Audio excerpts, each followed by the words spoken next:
Hello. Rebecca, இன்னைக்கு evening ப்ரூக்ஸ்ல shopping போலாமா? என்னது, அந்த அண்ணன்ட்ட கேட்டு சொல்லணுமா? நம்ம 2 பேரும் போறதுக்கு எதுக்கு அந்த அண்ணன்ட்ட கேட்டு சொல்லணும்? என்ன போற ஷாப்பிங் நாங்க 2 பேரு. இவ சும்மானாலும் அந்த அண்ணன்ட்ட கேட்குறேன் அந்த அண்ணன்ட்ட கேட்குறேன்னு சொல்றாளே. அந்த அண்ணனுக்கு ரொம்ப ப்ரையாரிட்டைஸ் பண்றா. இப்போ வர வர ரொம்ப ஃப்ரீக்வெண்ட் கால் பேசுறா. ஃப்ரீக்வெண்ட்டாக சேட் பண்றா. காலையில் எழுந்துச்சா குட் மார்னிங்லேருந்து குட் நைட் வர அவட்ட டெக்ஸ்ட் பண்றா. என்னவா இருக்கும்? இது ரொம்ப டிஃப்ரெண்ட்டாக இருக்கே. இதை பற்றி அவட்ட பேசணும்.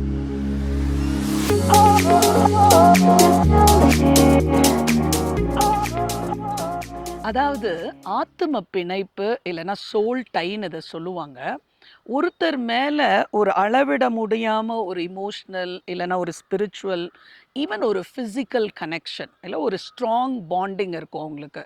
அது சில பேர் அண்ணன்னுவாங்க, தங்கச்சின்னுவாங்க, மாமாவா இருக்கலாம், திருமணமான நபரா இருக்கலாம், இல்லை ஒரு சர்ச்சில் ஒரு ஒரு ஒரு சில பேருக்கு பாஸ்டர் கூட இருக்கலாம், இல்லை ஒரு மென்டர் உங்களை வழி நடத்துகிற ஒரு யூத் லீடராக இருக்கலாம், இல்லை வந்து ஒரு அக்காவாக இருக்கலாம், ஒரு ஆன்ட்டியாக இருக்கலாம். யார் மேலேயாவது ஒரு அதிகப்படியான ஒரு பிணைப்பு ஏற்படுகிறது. அதாவது இது வந்து பிணைப்புன்னும் போது ஒரு பாண்டேஜ் மாதிரி. அவர் அந்த ஒரு நபர் கூட வந்து நீங்கள் இந்த மாதிரி ஒரு ஆத்தும பிணைப்பு இருந்தால் எப்படி இருக்கும்னு சொல்கிற சயின்ஸு. ஸோ நீங்கள் வந்து தெரிஞ்சுக்கலாம். அதாவது அந்த நபரை சுற்றி தான் அவங்க வாழ்க்கை எல்லாமே இருக்கும். எந்த ஒரு விஷயம்னாலும் உடனே போய் அந்த நபருக்கு கால் பண்ணி பேசணும்னு நினைப்பாங்க. அவங்கள போய் பார்க்கணும், பார்க்காம பேசாமல் அவங்களால இருக்க முடியாது. அவங்க கிட்ட தங்களுடைய இன்பங்களையும் துன்பங்களையும் ஷேர் பண்ணணும்னு நினைப்பாங்க. ஸோ ரொம்ப க்ளோஸாக இருப்பாங்க. அவங்க எதை ஓகே சொல்கிறாங்களோ அதை தான் அவங்க வந்து செய்யணும்னு நினைப்பாங்க. அவங்க ஓகே சொல்லலைன்னா அதை விட்டுருவாங்க. அவங்க சொல்கிற கருத்து தான் பிரதானமாக இருக்கும் அவங்களுக்கு. கரெக்டாக தோணும். வேற யார் சொன்னாலும் அதை எடுத்துக்க மாட்டாங்க. அவங்களோட அதிகமான டைம் ஸ்பெண்ட் பண்ணுவாங்க. அது ஃபோன்லேயா இருக்கலாம், சேட்டிங்ல இருக்கலாம், இல்லை நேரில் போய் கொஞ்சம் டைம் ஸ்பெண்ட் பண்ணுறதா இருக்கலாம்.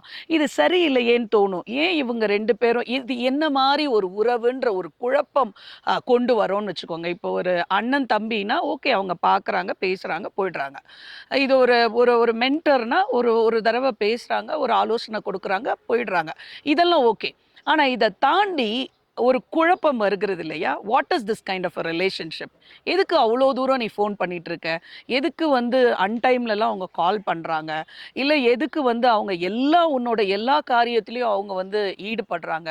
ஒரு சம்பந்தமே இல்லாம ஒரு நபர் வந்து நம்ம தீர்மானம் எடுக்கிறதுல, இல்ல வந்து நம்மளுடைய ஒவ்வொரு டிசிஷன் மேக்கிங்லயும் இருக்காங்க. அவங்கள கேட்காம எதுவுமே செய்ய மாட்டோம் அப்படின்னா, கிட்டத்தட்ட இது ஒரு ஐடல் வொர்ஷிப் மாரியும். சரியா? இத சைக்காலஜிஸ்ட் வந்து சோல் டை அப்படின்னு சொல்றாங்க.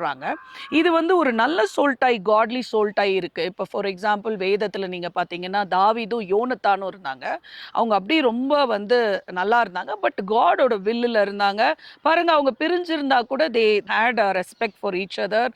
அண்ட் அவங்க ரொம்ப அந்த அன்பு வந்து கிளீனா இருந்துச்சு. பட் இந்த சோல் டை வந்து அன்ஹெல்த்தியா இருக்கும். ஒருத்தரை கண்டிப்பாக இன்னொருத்தருக்கு அடிமைப்படுத்த வைக்கும் அது.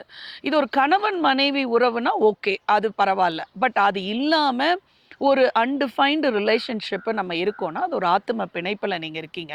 இது வந்து கிட்டத்தட்ட ஐடல் வர்ஷிப் மாதிரி. ஆண்டவர் மேலே வைக்க வேண்டிய நம்பிக்கை, ஆண்டவரை தான் கேட்டு தீர்மானம் எடுக்க வேண்டிய நாம, ஆண்டவருடைய பிரமாணங்கள் கீழ்ப்படிய நாம, அந்த இடத்த நம்ம ஒருத்தருக்கு கொடுக்கும்போது, அழகாக சொல்லியிருக்க வேதம், முதலாவது தேவனுடைய ராஜ்யத்தையும் அவருடைய நீதியும் தேடுங்கள், இவைகளெல்லாம் உங்களுக்கு கூட கொடுக்கப்படும்னு.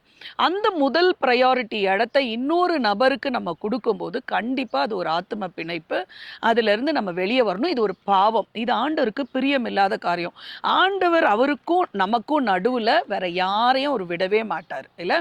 வேற யாரும் வந்து உங்களை கண்ட்ரோல் பண்றதோ உங்களுக்கு டைரக்ட் பண்றதோ ஒரு விட மாட்டாரு. சில நேரம் இந்த மாதிரி நபர்கள் உங்களை தவறான, எஸ்பெஷலி நீங்க டீனேஜரா இருக்கீங்க, சின்ன பிள்ளைகளா இருக்கிறீங்கன்னா, ஒரு தவறான ஒரு காரியத்துக்கு கூட உங்களை வழி நடத்தலாம். சில டைம் உங்களை அப்யூஸ் பண்ணலாம், உங்களை ரேப் பண்ணலாம், உங்களை மொலஸ்ட் பண்ணலாம், உங்கள கூட்டிட்டு போயிட்டு வெளியில தவறான ஒரு இடத்துக்கு உங்கள அறிமுகப்படுத்தலாம். உங்கள வற்புறுத்தி சில காரியங்கள செய்ய வைக்கலாம். ஸோ இது வந்து ரொம்ப ரொம்ப அன்ஹெல்தி. இப்படிப்பட்ட ஒரு ரிலேஷன்ஷிப்ல நீங்க இருக்கீங்க. உங்கள சுத்தி இருக்கவங்கலாம் சொல்றாங்க, "ஏய் நீ இந்த அண்ணனோட, இந்த அக்காவோட பழகுறது சரியில்ல. இது யாரு? எதுக்கு ரொம்ப ஓவரா போயிட்டுருக்க?" அப்படின்னு சொன்னாங்கன்னா, கொஞ்சம் இத இவாலுவேட் பண்ணி, ஆண்டோட சமூகத்தில, பிரசன்னத்தில நீங்க அத கொண்டு வாங்க. கொண்டு வந்து ஆண்டவரும் அதை சரியில்ல அப்படின்னு சொன்னா, அத அக்செப்ட் பண்ணிக்கோங்க. ஃபர்ஸ்ட்டு முதலாவது டினை பண்ணுவோம். நான் அந்த அக்காவோட எப்படி தெரியுமா பழகுறேன்? It's a pure relationship. அப்படி நீங்க நெனைக்கிற மாரிலாம் இல்ல. அதுல ஒண்ணுமே தப்பு இல்ல. நீங்க ஒருவேள தவறா கூட பேசியிருக்க மாட்டீங்க. ஆனா, அ எல்லை மீறினாலே தொல்லை தான். ஒரு பவுண்டரி இருக்கணும்ல.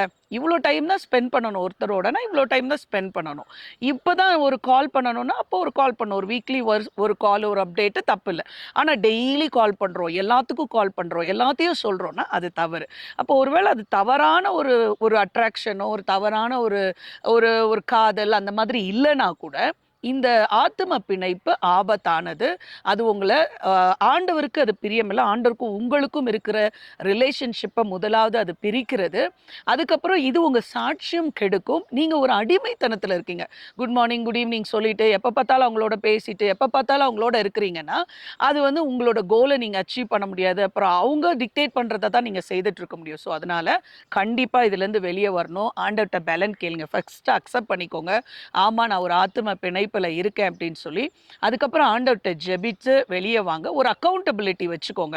உங்களுக்கு ஒரு நல்ல மென்டர் அவங்க வந்து பார்த்து சொல்லுவாங்க. ஓகே, இது சரியில்லன்னு சொல்ற ஒரு மென்டர் வச்சுக்கோங்க. நீங்க எங்க போறீங்க? எங்க வரீங்க?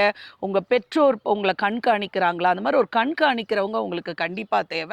இந்த மாரி தவறான ஒரு மாமா, அண்ணன், அத்தை, அங்கிளு, சித்தப்பா, இல்ல அக்கா, இல்ல ஒரு ஆன்டி அப்படின்னு சொல்லி ஏதோ ஒரு ரிலேஷன்ஷிப்ல போய் எக்கச்சக்கமா சிக்கிக்காதீங்க. சில டைம் ஃபிசிக்கல் ரிலேஷன்ஷிப்ல கூட இது முடியறத நாங்க கவுன்சிலிங்ல பார்க்குறோம்.